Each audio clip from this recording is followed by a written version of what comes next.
สบายดีพี่น้องมาสุขสุขคนเด้อจ้ามากินข้าวน้องออโต้เด้อทูลูกทู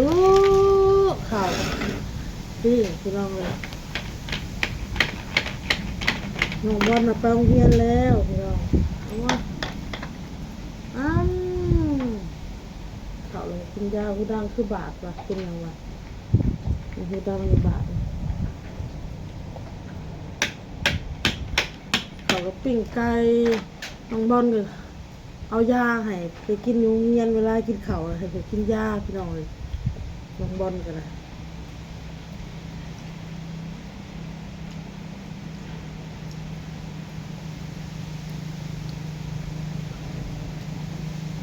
เอามา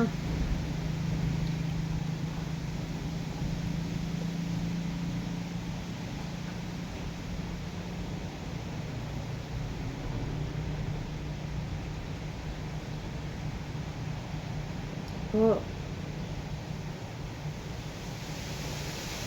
โอ้ยก็เต้ไปเห็ดเวียกพี่น้อง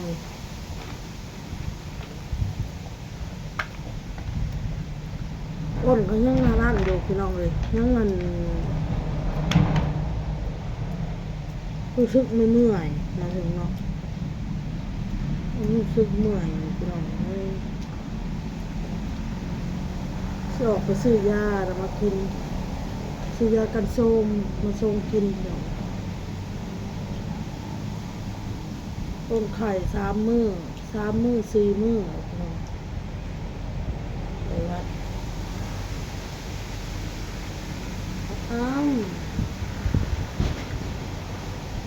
ลมนะพี่น้องลมอันนี้แหละเมื่อคืนนี่ก็หนาวเมื่อคืนนี่โอ้ยอาบน้ำจนว่าข้างกระต่ายสั่นพี่น้องแบบนี้คือสิไปอยู่ประเทศนอกก็ได้หรอกประเทศนอกที่ติดลบน้องพี่น้องเนาะ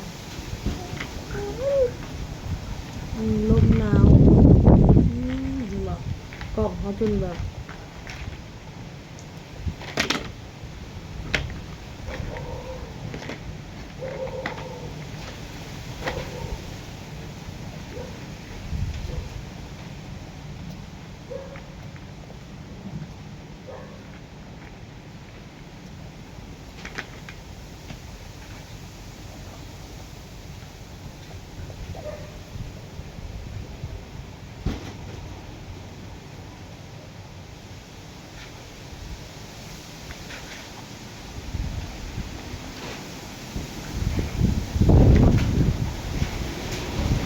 ลมมันนี่นะพี่น้อง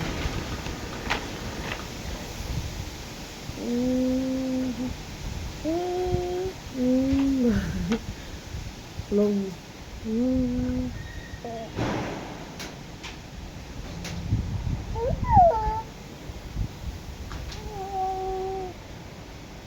ว้า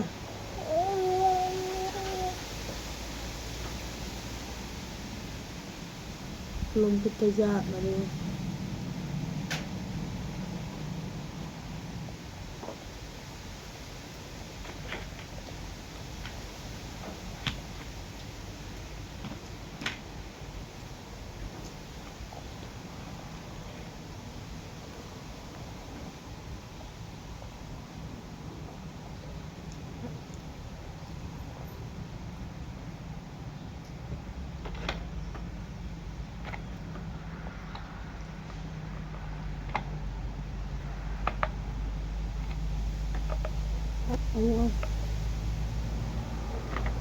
ไปส่งน้องอัน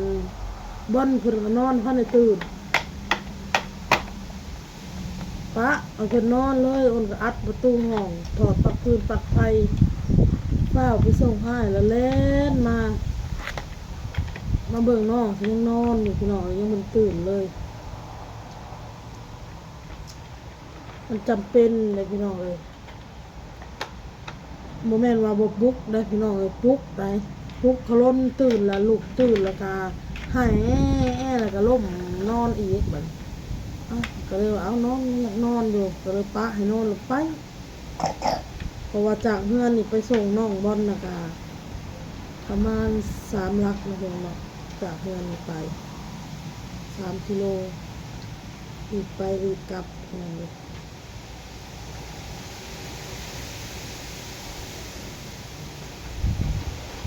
ว่านี่ให้บอเต้เอารถไปนั่นเอาไปแปลงว่านนี่ค่ะ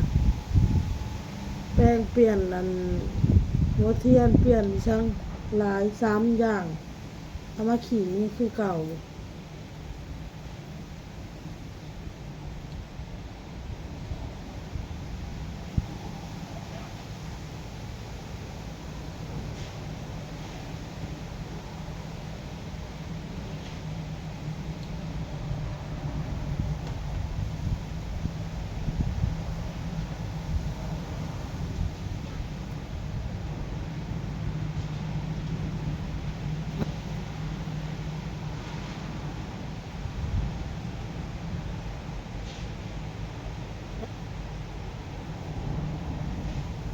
มากินข้าวมา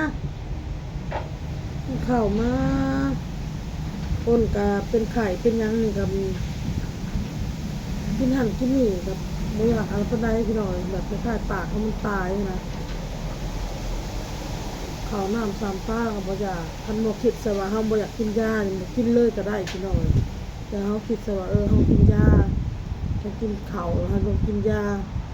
มาแม่ลูกมาแม่มาได้วุ้ยได้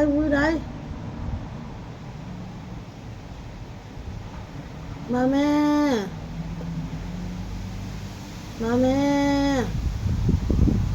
พากันนั่นแน่หมู่บ้านนี่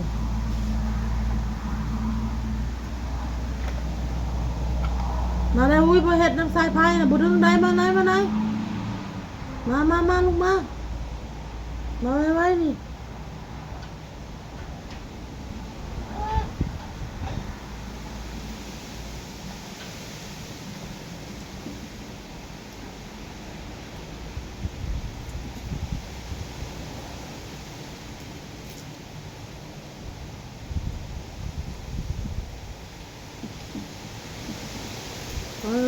โตลม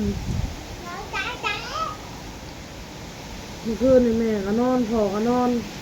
เท่าโตยังบ่ยอมนอนเมื่อคืนเล่นผู้เดียวเล่นผู้เดียวแล้วก็แนมเห็นพ่อเห็นแม่บ่มีใครสนใจพากันนอนล่ะหายพี่น้อยงัวเอาเป็นยังสิงัวเอาพี่น้อยเขาเวลาเราหายแล้วป้าเราหายเราหากออกหนึ่งเราหากออกก็เท่าเอายาให้เรากินเลยบ่อยากให้เราหากออกนะนั่นสิเราออกไปซื้อยาอีกป้าพี่น้อยเชื่อซื้อไปยากินยาออโต้อะไรยาการเสื่อมยากระลอมดอ้นนะฮะก็ซื้อเมื่อคืนนี่ยากินของอ้นกับอันข้าวอันบอลน่ะที่ของไปซื้อมันไปซื้ออะไรข้าวนี่ขอมันยังอยู่ในหนึ่งมันยังได้กินอยู่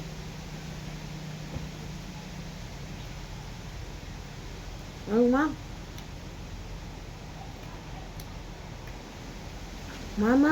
กินข้าวไว้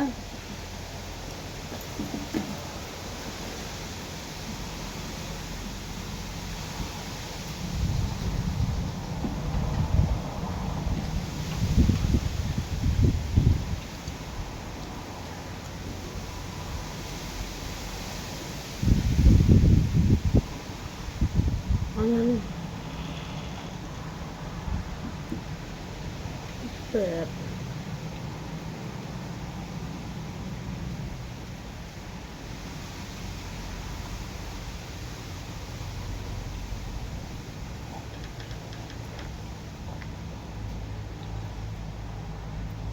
หนังลงลูกหนังลงนี่กินน้ำ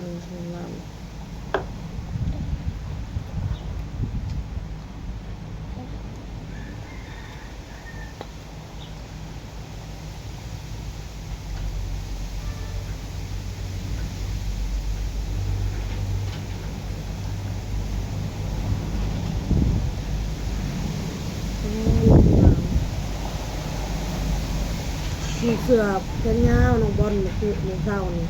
ยังมีเสือแขนสั้นเท่าได้หนาวเลยว่ะห้อนอ้าวแต่หนูไปมันหนาวเลยลูกว่ะ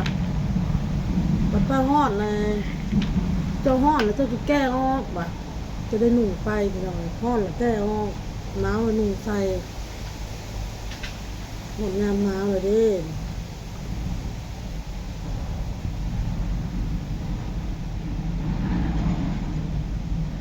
เราจะมีเครื่องทำน้ำอุ่นเลยพี่น้องจะเรื่ององค์เรื่องแอร์นี่คือสิจะประหยัดเลยพี่น้องคือสิบ่ได้เปิดแล้วอากาศมันหนาวแบบนี้นะ